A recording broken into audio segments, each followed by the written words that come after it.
I am the Queen of England. You must give me your lunch money. Why? Because, it'll explode. I don't know. I'm the Queen of England. I know things. That makes sense. Here you go. Wait, Billy. Just because an authority says it doesn't make it true. Come to Camp Quest Northwest, where you'll learn critical thinking and science in a fun-filled week-long nature camp. No! Camp Quest Northwest can be found at campquestnorthwest.org. Donations and volunteers accepted. The devil is not real. I'm melting!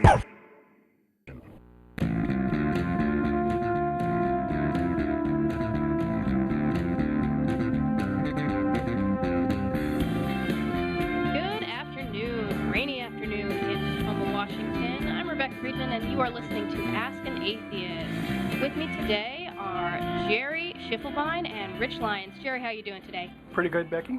Awesome. And how about you, Rich? It's great to be with you, as always. Yeah, well, you're listening to Ask an Atheist. We are a call-in show. Our phone number is 253-584-1480 if you have something that you want to ask we three atheists today. And let's see. Usually we start out with our most fun and wacky segment. I love this. I love it too. And it is called Scripture Says. What? And today, Rich, why don't you take it away? I will do this. Can I use my preacher voice? Please do, please do. Rich, for those of you who don't know, is a former Pentecostal preacher, atheist now, of course. So in your best preacher voice, tell us about what our scripture says today. Turn with me, if you would, beloved, to Deuteronomy chapter 21. We're going to read verses 18 through 21. Everyone say amen when you've got the scripture. Amen. There we go. All right, let's go. If a man have a stubborn and rebellious son, which will not obey the voice of his father, or the voice of his mother, and that when they have chastened him, will not hearken unto them, then shall his father and his mother lay hold on him, and bring him out to the elders of this city, and unto the gates of his place. Amen. And they shall say unto the elders of his city, This our son is stubborn and rebellious, and he will not obey our voice. He is a glutton and a drunkard. And all the men of his city shall stone him with stones, that he die. So shalt thou put evil away from among you, and all Israel shall hear and fear. Oh, thank you, Rich. Thank you, Rich. Now, why the heck would a bunch of atheists be reading about this and be preaching from the scripture? Well, this was a segment started by our beloved Mike Gillis. Scripture says what? We take a look at what the wacky and bizarre things that we tend to revere in our holy books. Now, if we take a real serious look at this, how many actual Christians or actual Jews take a look at this scripture and, hey, you know what? Your son's rebellious, and then you got to take him out into the city and say, not only is he rebellious, but we also got to slander him as a glutton and a drunkard, and then kill him? And we're going to rock him to sleep, you see. We're just going to rock. Operative word, rock. We're going to use big rocks, thrown with great force. And they're bringing in the entire community to do this? Yes. Everybody gets to throw rocks. It's just amazing. No glass houses. You know, I though want to, in special thanksgiving to all the compassionate Christians out there who only beat the stuff inside of their kids with a piece of PVC pipe instead of actually stoning them to death. I appreciate their compassion in disobeying the scriptures in such an honorable way. Well, and thank you, Rich, for your tongue-in-cheek fashion, but really, what this goes to show is that something that our Sam Mulvey says pretty often, and that is that you know what, the average religious person is actually more moral in their behavior than what their holy book prescribes that they do. No sane, compassionate person would take a child that has talked back to their parents and take them out into the community and encourage everyone to kill that child. It's hardly a way to remove evil from amongst it. It's absolutely absurd. And I love that Mike brought this in because it's just so many of them. I've heard it said many times, the best way to make someone become an atheist is to let them actually read the Bible.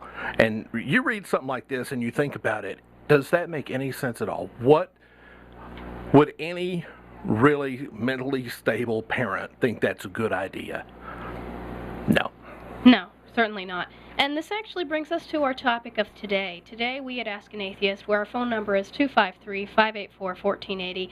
We are talking today about religious abuse and the abuse that happens under the umbrella of these revered religious structures.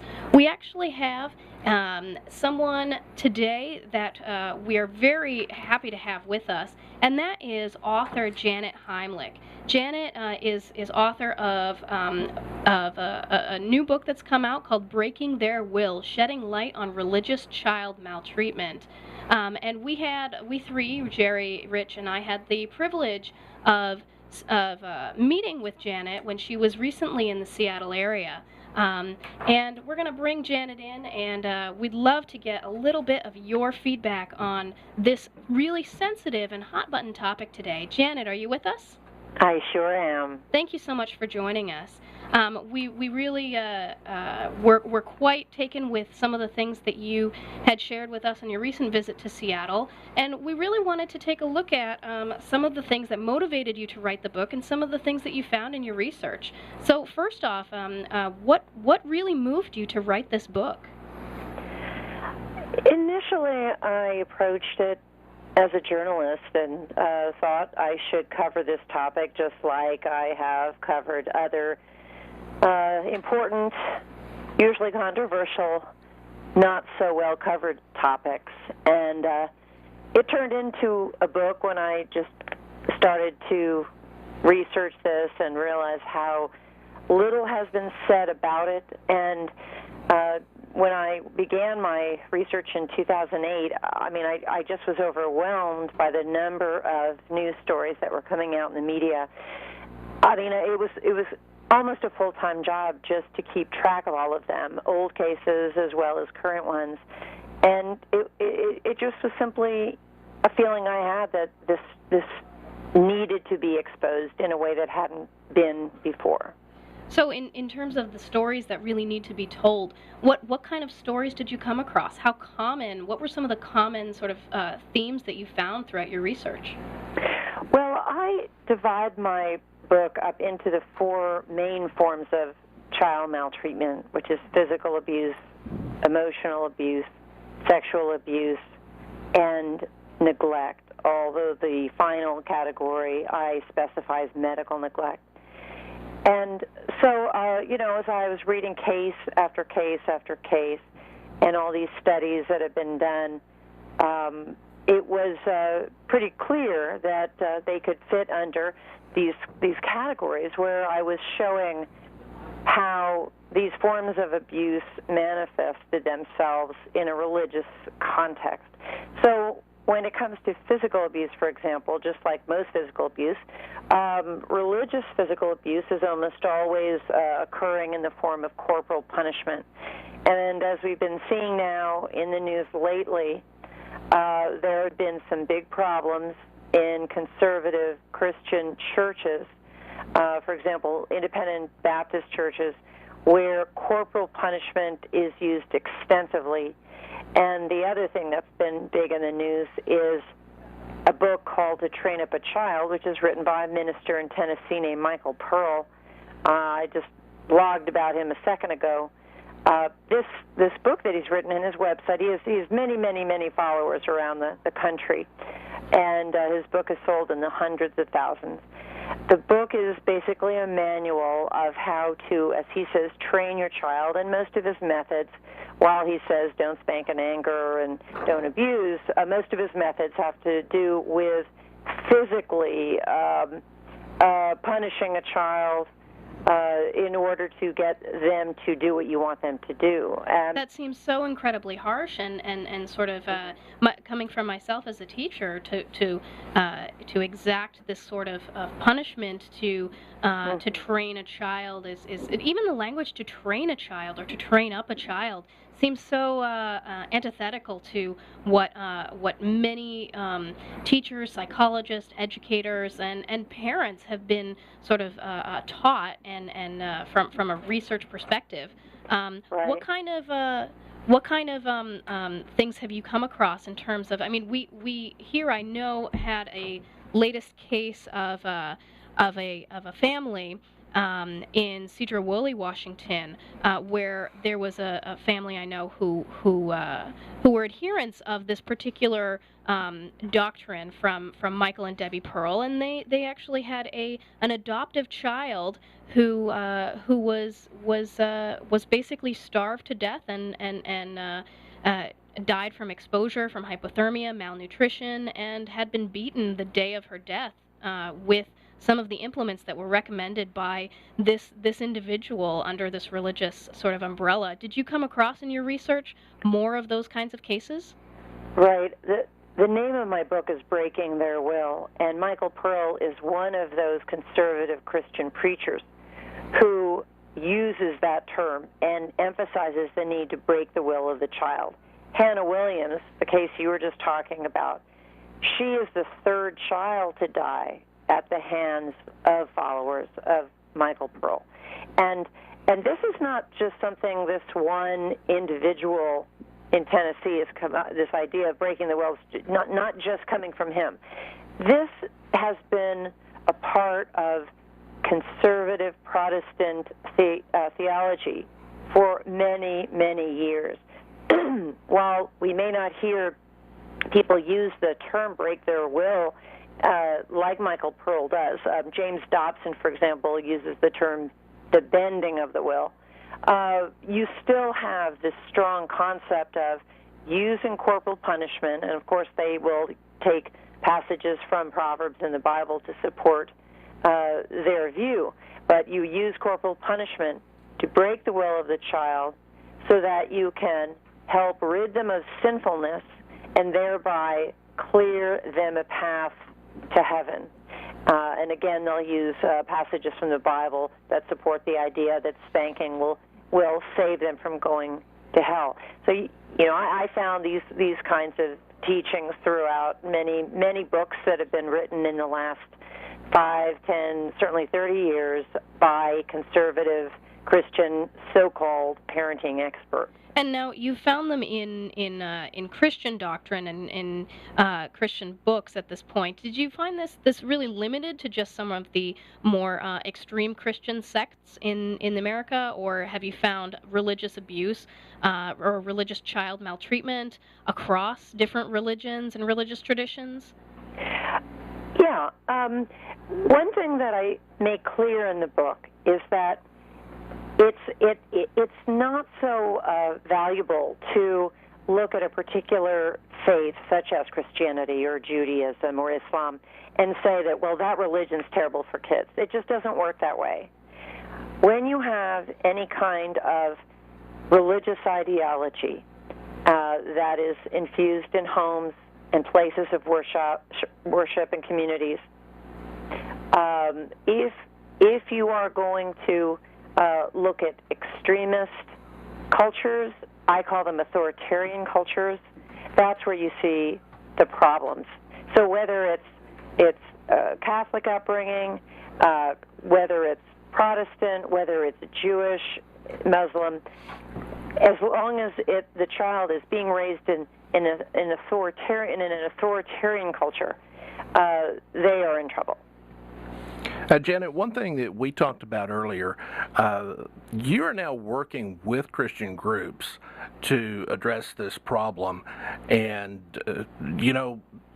probably the chances are there's not too many pastors listening to Ask an Atheist right now who are going to benefit from what you're saying. So tell us a little bit about how you're kind of crossing a line to take the message to people where it needs to be heard.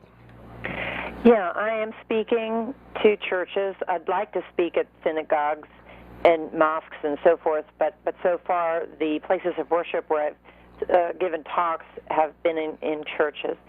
And these are mostly progressive churches. I spoke, for example, at a Baptist church in Austin, a Unitarian church. I'm going to be giving talks at 2 Unitarian churches in Santa Fe and Phoenix next month.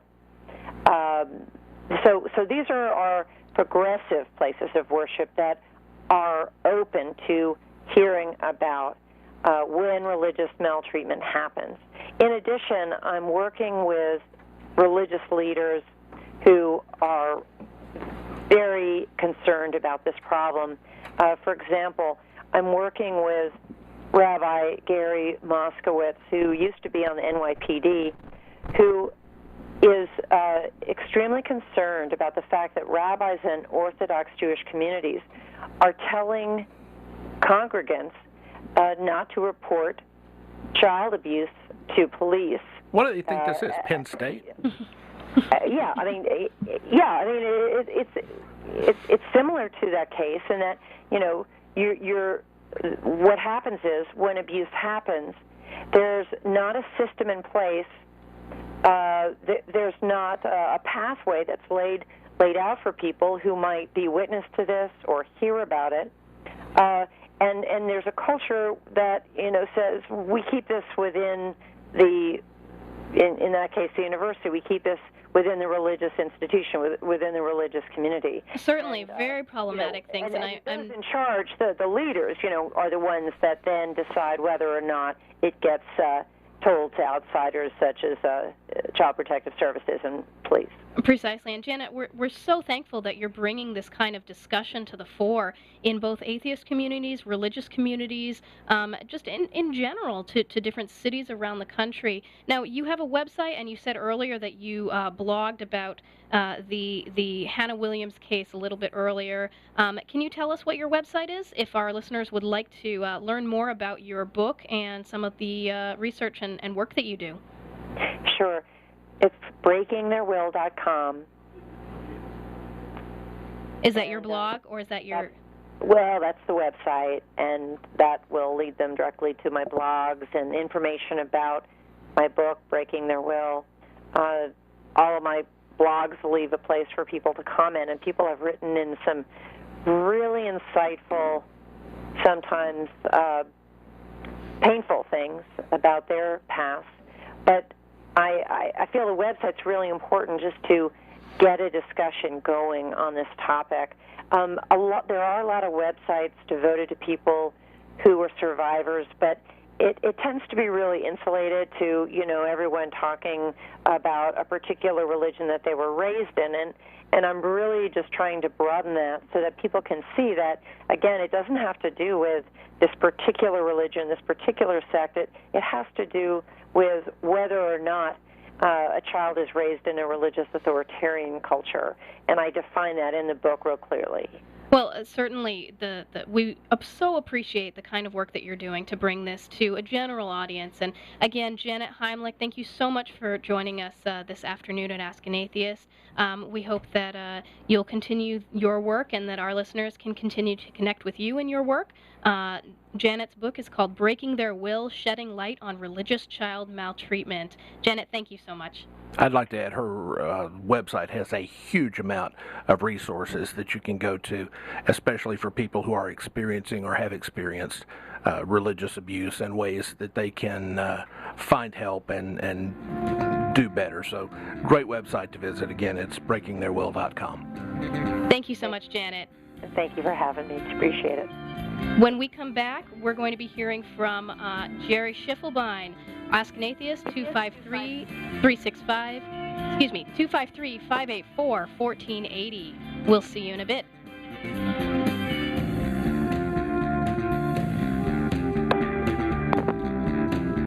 Don't believe in God? Join the club. Humanists, atheists, and freethinkers have joined the American Humanist Association since 1941 to advocate for progressive values and equality for non-theists in America. Located in Washington, D.C., the American Humanist Association lobbies Congress on humanist issues, protects the rights of atheists in the courts, and supports more than 140 local chapters. Visit us at AmericanHumanist.org or find us on Facebook and Twitter to learn how you can join the club today. Did you know that not a single psychic or paranormal event has ever been reproduced? Have you ever wondered about the effectiveness of faith healing, Reiki, or sports bracelets? Was 9/11 an inside job, or is that all just another unproven conspiracy theory? Come check out the Seattle Skeptics, a group focused on lively debates and a critical examination of pseudoscience, alternative medicine, and anything else that hasn't held up to the light of the scientific method. Seattle Skeptics was created for those who require a higher bar of evidence than gut feelings or blind belief. We're not contrarians or cynics, we just want to see the evidence. And so should you.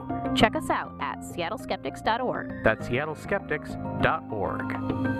The Humanists of Washington is the oldest humanist organization in the state and offers a community of free thinkers who educate the public and celebrate life. Come celebrate life with us. Humanists support intellectual freedom and critical thinking and hold that human beings are autonomous centers of moral development. You can become a member of the Humanists of Washington at humanistofwashington.org. You'll get our quarterly publication, The Secular Humanist Press. Check out meetup.com, where you can be part of our monthly Seattle dinner and our Heathens Do It Better breakfast. humanistofwashington.org. Join us after today's show at the Office Bar and Grill in downtown Tacoma. Offering a wide selection of tap and bottled beer, a full bar of your favorite liquor, and a taste bud tantalizing menu, come on down and shoot the breeze with the Ask an Atheist crew. Who can argue with your motives? After all, you're at the office. The Office Bar and Grill is at 813 Pacific Avenue in Tacoma. If you enjoy the programming we create here on Ask an Atheist, please make a contribution with us. Your sponsorship helps keep our show on the air and improve the quality of our broadcasts. Donors get access to exclusive Ask an Atheist content. Don't make us beg. Please go to askanatheist.tv and contribute today.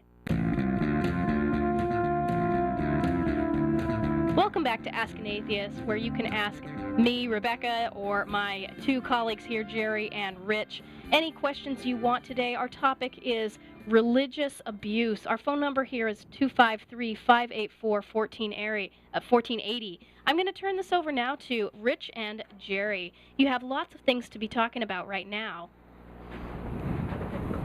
What I'd like to do is first just kind of introduce Jerry a little bit. Jerry is one of the first atheist people I ever met, and I've got, he is just totally a gentleman, just one of the kindest guys I've ever met. And in my early, a lot of people have heard me say this, in my early atheist days, because of the way I was raised, I thought that atheists were just evil people. And Jerry's one of those people I met, and I thought, wow, this guy just totally busts the mold on atheism here.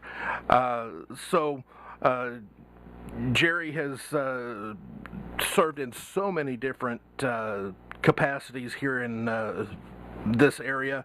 He's president of the Humanists of Washington, founding member, current vice president of Seattle Atheist, treasurer of Camp Quest Northwest, co-founder of Secular Seattle Meetup, organizer of Heathens Do It Better Meetup.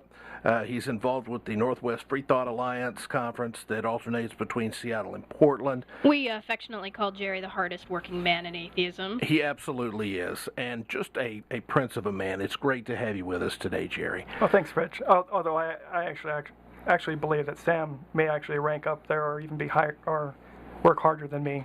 Sam does work hard. I would give you that. You were raised in a Christian home, and Jerry and I had a discussion a while back, and I kind of want to go back through some of the things we talked about.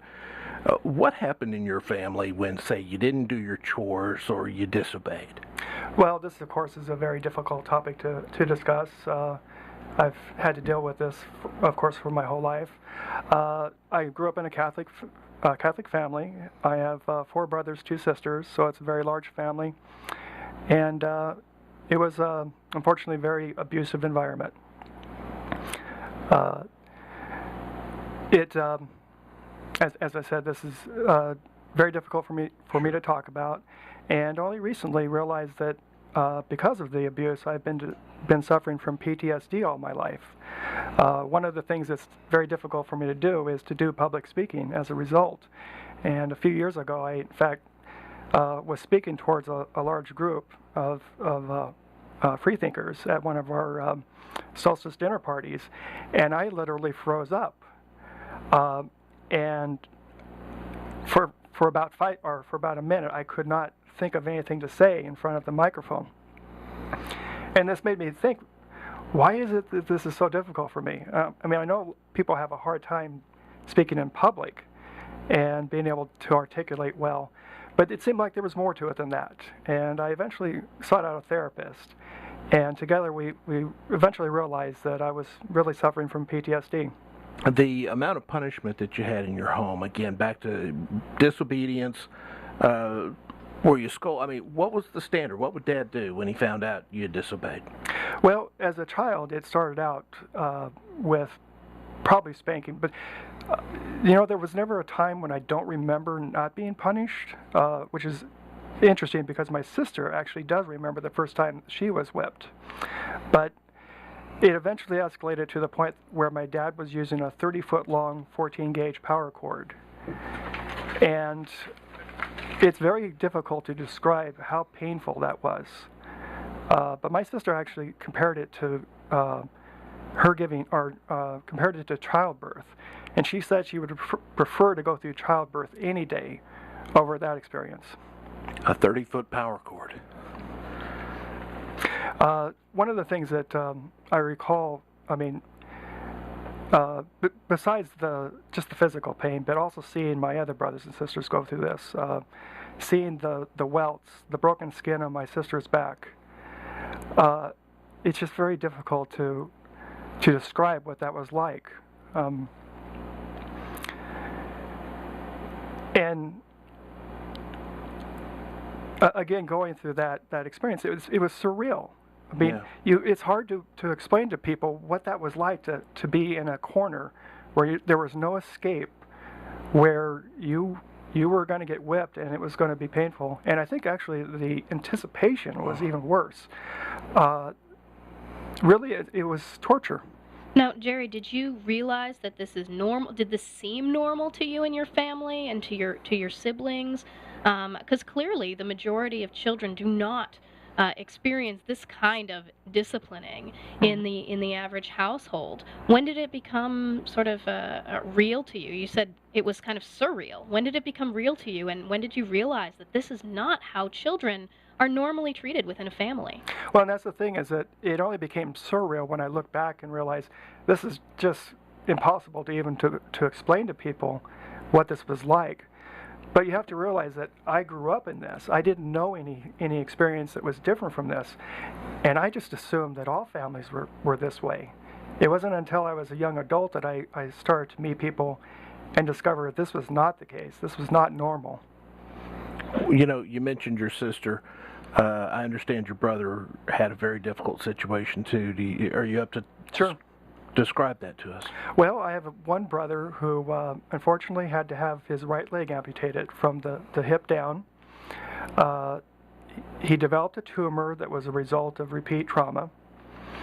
And this was when he was in the 7th grade. I was in the 2nd grade at the time. The thing is that my parents were unwilling to even tell us why this tumor developed. The doctors knew, but they just told us this is just something that happens. I didn't find out until many years later that this was actually a result of the abuse. And it was only because my mom happened to mention it in passing that I even found out about it. But the doctors knew, and they in fact reported it to the authorities. And at that time, we were brought to the hospital. We made a trip over to see my brother. This is when we were living in Yakima, and he was over at Children's Hospital. And the 6 of us, myself and my other 5 siblings, were brought into a room and were interviewed. And at the time, I didn't understand what was happening. I didn't know what this was about. I was only in the 2nd grade. And you think everything's normal? Correct. I had no idea what this whole thing was going on. But what was really weird about the whole experience, though, is that they were asking us questions like, "Does your dad ever hit you?" And I think some of the responses from my other brothers and sisters were, "Well, yeah, he spanks us." But no one was willing to explain, what was really happening. And that was the thing, is that down to every one of my brothers and sisters, they were essentially lying through their teeth. They were not willing to say what was really happening. And the reason, of course, is that we knew that we were not protected. We knew that this would get back to my dad, and we would suffer the consequences. And so I look back on that and realize that we were in full Stockholm Syndrome mode. That it was a survival mechanism. Exactly. What would you say, Jerry, to children that might be going through a similar type thing? I mean, we have a system now where there are many adults that are in a mandatory reporter capacity. We have a system, a court system, a police system, where even when we bypass sort of the religious junk that Janet last segment was talking about, where we want to keep things internal to our religious institution or our university institution, once that does reach the authorities, what would you advise to a child maybe that would be in that situation now? Well, I think things are much better now in terms of the options that children have. For one thing, it isn't really incumbent upon them to have to figure out how to get help because of the new laws that we have. And they are very recent, relatively recent laws, the mandatory reporting. We don't really think about the fact that years ago, that would have been so strange to people. 40 years ago, people would have said, well, of course, that's normal. You don't report. People are hit all the time. It's no big deal. And that's another thing, too, is that this investigation that I described was, in my mind, was the behavior of the investigators was negligent. Oh, yeah. I mean, bringing them together as a group instead of one-on-one, it reeks. There was no way that I was going to say anything in front of my brothers and sisters. They've already covered. You're the squealer. I mean, exactly. Or my younger brother, who unfortunately was the tattler in the family.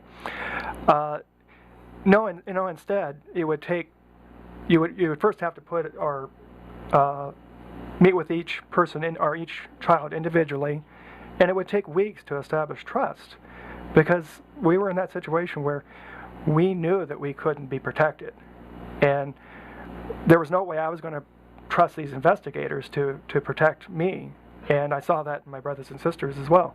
And then it was dropped. We were never interviewed again. Even though they had medical evidence and an amputation. Correct.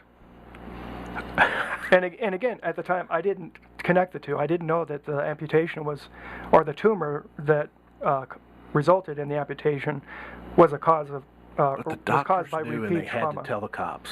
Correct. Wow. One could think, well, this really was 40 years ago. There have been so many things that have changed. Yet we do have case after case that comes up in, medical neglect under the religious umbrella. We do have beatings that are under the religious umbrella of some kind of faith. Hannah Williams. Certainly. Yeah.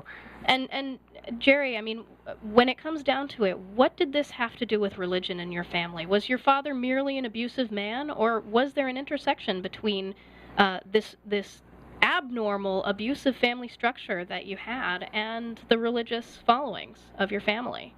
Well, when I was a child, I didn't really connect the two. It did seem odd, though, that looking back and realizing or hearing my father say that when we get home from church, you're going to get a whipping. It just seems very bizarre to even, because we were misbehaving in church and we were being kids. And that's the thing is, I didn't really describe that the things that we got punished for were things like not taking out the garbage or, in fact, it's very difficult to even remember what it was that we were being punished for. I think I once got a whipping for going out for using the wrong door in the house. So, in fact, they were the reasons were very capricious. No consistency. Yeah, capricious and arbitrary, and there was just no rhyme and reason for it. But getting back to your question, though, now I have to even remember what the question was. What did this have to do with religion? Oh, yes. Sorry about that. So I didn't really make the connection then that there was a connection to religion until just a couple years ago. I was talking with my oldest sister, who had a conversation with my mom, who said that she had talked many times with my dad about the level of punishment and the severity and the cruelty. And again, this was torture. Yeah. Both the during and even before, just knowing that it was coming. But what she told me was that apparently my dad actually thought that if he didn't punish us that severely, we would end up going to hell. But even more importantly, he would go to hell as a result if he didn't punish us that way. The things that people do to avoid hell in the afterlife, thereby creating hell on earth. Yeah. Exactly. That to me, religion caused what happened there. The child whose leg was amputated, the beating, the PTSD. And when you look at it, it strictly was caused by the fact that he didn't want to go to hell. Exactly. So he made your life, your 5 siblings' lives, It was a hell. living hell. It really was. And it doesn't go away when the beatings stop. And that's the thing, is that it stuck with me for years. Just the memory. And I went through many years of depression. It took me, I'm almost embarrassed to say this, but it took me 16 years to get through college because I was fighting depression the whole time. And this whole time it was going undiagnosed. Actually, unfortunately, it was misdiagnosed as bipolar disorder. And I unfortunately had several episodes. The worst, of course, or the worst one being having a episode during my honeymoon. So this is something I haven't described or mentioned to a lot of people. Rich is one of the few people. But I think it's important to mention it because it's part of the result of the PTSD, which was a result of the severe abuse. I mean, yeah, absolutely. So today I look at you and I honestly say you're one of the kindest men I've ever met in my life. I met a lot of Christian men, a lot of good men. I've met lots of atheist men, again, good men, and I've met men that aren't good, but you're one of the kindest. How in the world did you escape without having, you're not bitter, you're not angry, you're not mean? Well, I do consider myself a survivor. I definitely do have anger towards my parents, but both are dead now, and I just have to accept that. And even when they were still alive, I realized that there was nothing I could do, that confronting them wouldn't do any good. So it was just one of those things that I ended up just having to live with. But I did discover, though, that I could still make positive contributions. And of course, becoming active in the humanist community and the free thought community is one way that I could do that. What incredible contributions you have made. Yes. Thanks, and Becky. it's just a testament to your strength that we have you here to tell your story, and we have you and all the wonderful contributions that you make to our community. It's just incredible. I'm in awe. Thanks, Becky. You know, you're truly an example of a guy who you have every excuse to be Jack the Ripper, the Boston. I mean, you have every excuse to be the most horrible of humans, but something inside you turned that around, and that's an inspiration. You know, it's funny, but it only really occurred to me very recently that I think it was because of a battle wills with my parents, especially my dad, that came about. I had to become super logical, a super perfectionist, because it was part of the survivor, or the survival skills that I had to develop. What's interesting about this is that sometimes backfired on me. I would go out, or I would do so many things to try to make sure that I didn't end up getting a whipping, that it actually irked my dad. He became upset because I wasn't giving him grounds. You're too good, so yeah, wow. Well, this, as I said, it actually kind of backfired on me. I mean, this is when I was about 13, 14. Wow. Kind of in my rebellious stage. And well, all children go through that. Well, he confronted me one day, and he said, you know, I just can't handle you doing this anymore. I don't remember the exact conversation, but it was to the fact that I'm basically riding the line here. I'm just staying on this side of being good, but it still, you know, it was making him angry. And then without even seeing it coming, he gave me a right hand to the face and knocked me to the ground. Now, do you think that this is somewhat out of the fear that your father experienced as a religious man, the fear that he and his family would go to hell, or do you attribute this to sort of the quirks of your father and his personality, or was there a religious component to that, do you think? Well, this is one of the things that's difficult for me to assess, especially now. It's been over 25 years since my dad died. And certainly we can't tell at all times. Right.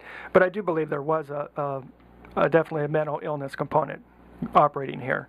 But then, of course, religious belief in itself is a form of mental illness. Yeah. Well, Jerry, such a compelling story that you've told for us today. We are Ask an Atheist. If you have something that you would like to ask Jerry, please call us in at 253-584-1480. We'll be back after a few moments with some more conversation. Ask an Atheist.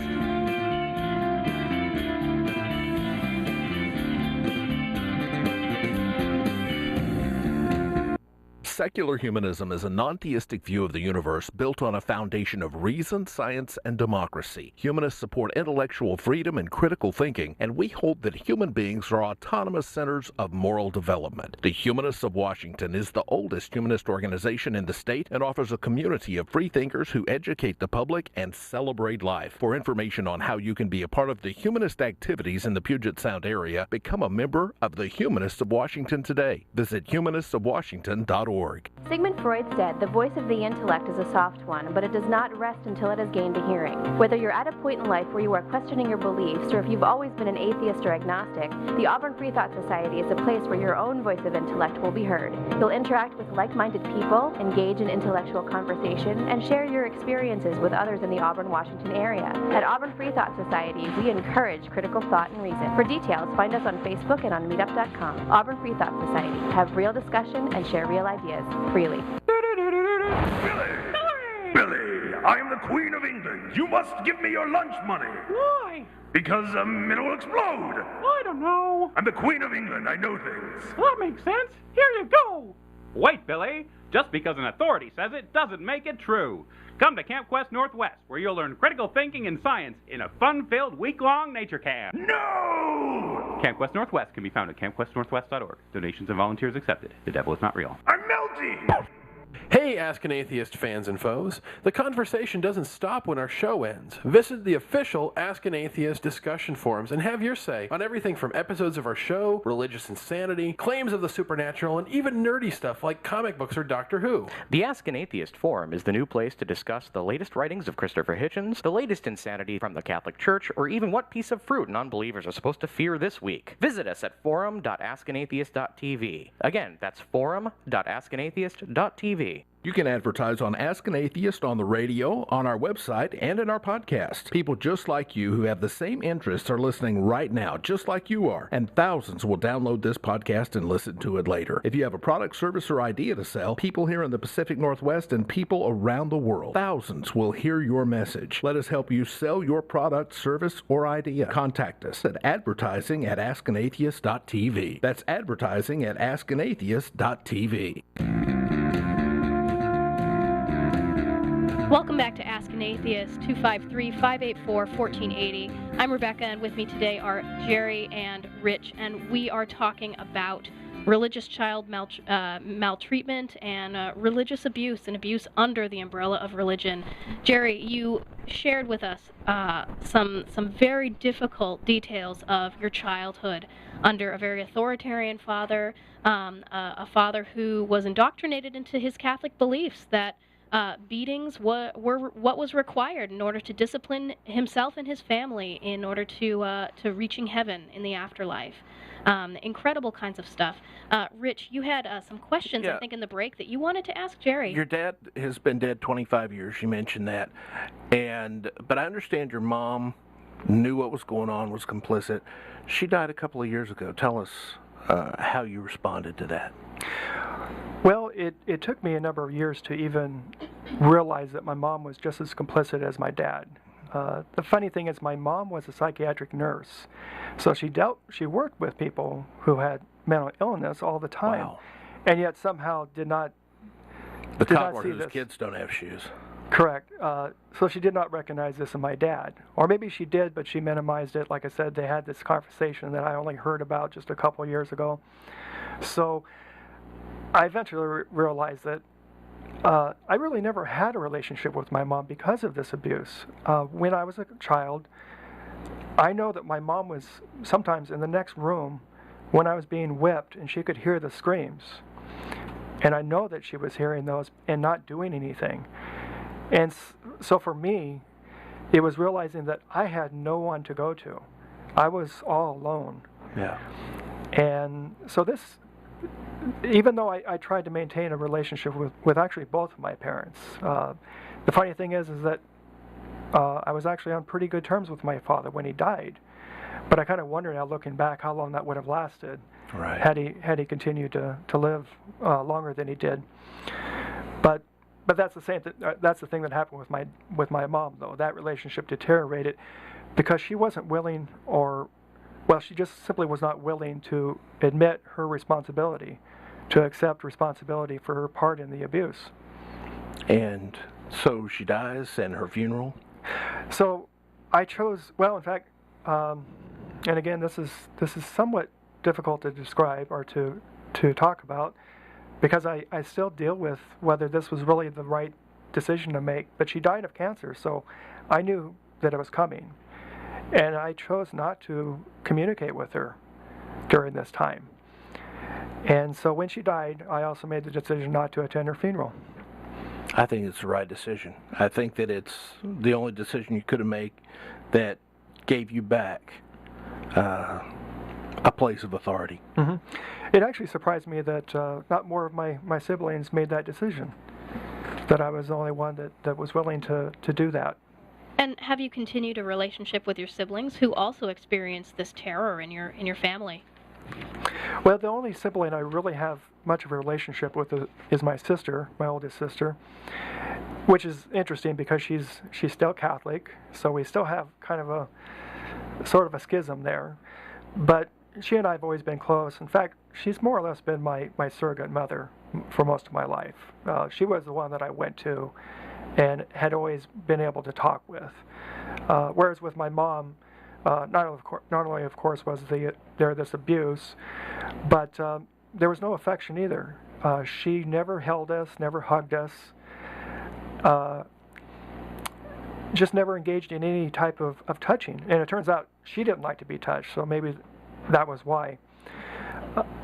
At least I could say that she did say that she loved us from time to time, which is something my dad never did. And one of the things that occurred to me not too long ago is that my dad was incapable of ever saying, "How can I help you?" It was simply not in his vocabulary.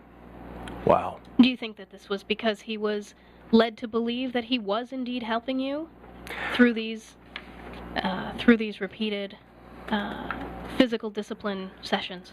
Well, I think it was actually more about selfishness for both my parents.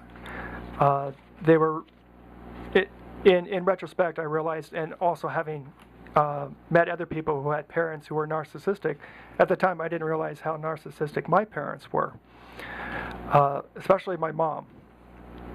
Well, it's really incredible to hear how sort of the authoritarian structure of religion can justify or give means for someone to rationalize abuse from one human to another.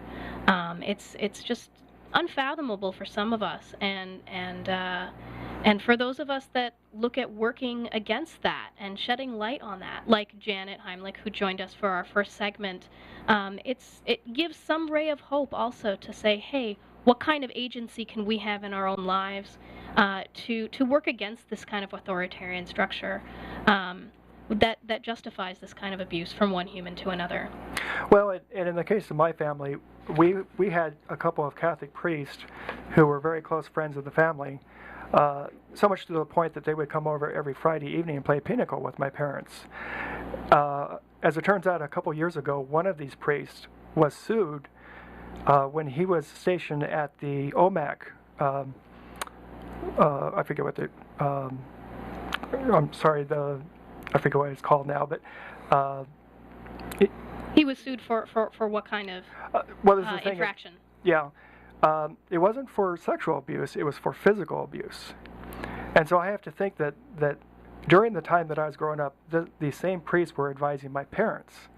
And so it's not surprising then that to find out that this priest was sued for millions of dollars, and they actually collected the $1 million for this physical abuse. So certainly he could have very well been coaching your dad a bit on... I suspect. He could have been your dad's Michael Pearl. Correct. Well, and one of the things that we find when we look online, when we read news articles, when we read journalism, when we just hear within the religious community and the formerly religious community, we hear that sometimes these kind of structures mask or guard people from sort of the consequences or the public scrutiny of really coming to terms with the fact that you're abusing a child here. Now, we do at Ask an Atheist have a method for feedback. I'm sure that such a provocative topic like this, we welcome feedback on this. We do have a voicemail line that you can leave a message at any time, and that's 206-420-0997. And recently we've launched our forum at forum.askanatheist.tv. If you'd like to continue the discussion with Jerry or with Rich or with other listeners of Ask an Atheist, we encourage you to take a look at that forum. I'd like to also point out that on Living After Faith, our podcast, we talked to Janet Heimlich a couple of weeks ago and did a much more in-depth. We spent, I guess, 45, 50 minutes talking with Janet. So if you'd like to hear more from what she said, livingafterfaith.com, you can find her episode a few weeks back.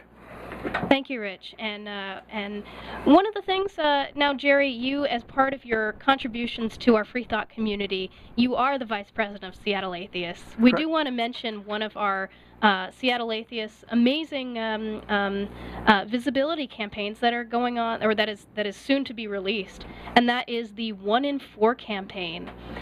We'd like to encourage all of our listeners to go to 1in4WA. That's the number 1, IN, the number 4, WA.org, to see how you can help with this visibility movement. The idea here is that 1 in 4 Washingtonians are without religion, according to a 2008 ARIS survey.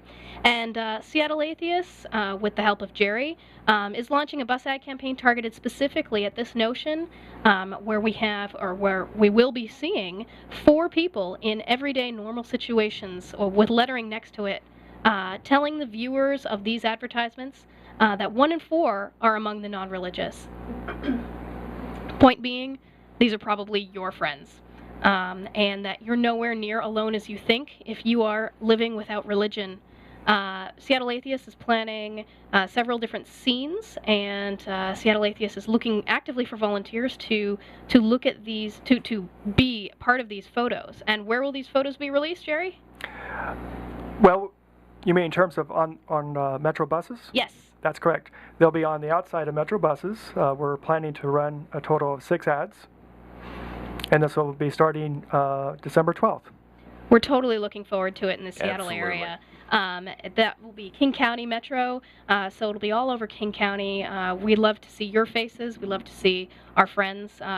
Seattle Atheist, I understand, is also looking for donations, and Seattle Atheist has enough to start the first month of ads, but quality photography and ads are expensive, so if you'd like to help out that campaign, then we at Ask an Atheist and Living After Faith please encourage you to consider donating, and you can find out more information about that at 1in4wa.org or at seattleatheist.org, I believe. And I'd like to add, coming up this next Sunday, my wife and I will be speaking at the Seattle Atheist meeting in the 2100 building, and basically talking about what we do at Living After Faith and how people can be involved in helping other people build atheist community, so that there is a place for these 1 in 4, that they realize they can step out and trust that they're not just leaving a church and a world behind, but that there are people and there is community to step into.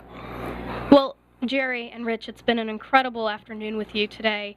I'm so in awe of so many of the things that we in our community do. We're getting to the top of the hour here. We do again want to encourage you to continue this conversation with us as we meet up, as we do after every show every week. Please check our Facebook page, askanatheist.tv, and call in our voicemail, send some emails by going to askanatheist.tv, submitting your questions there. Jerry, thank you. It's been a pleasure. Thank you, Becky. Rich, thank you so much as always. Thank you. Today's episode is produced by Sam Mulvey and Mike Gillis. Our music is, as always, by Chris Coleman. Our call screener today was Joe DiStefano, and our production assistants were Darren Garvin, Deanna Joy Lyons. Thank you so much. We will see you next week on KLAY Radio and at askanatheist.tv.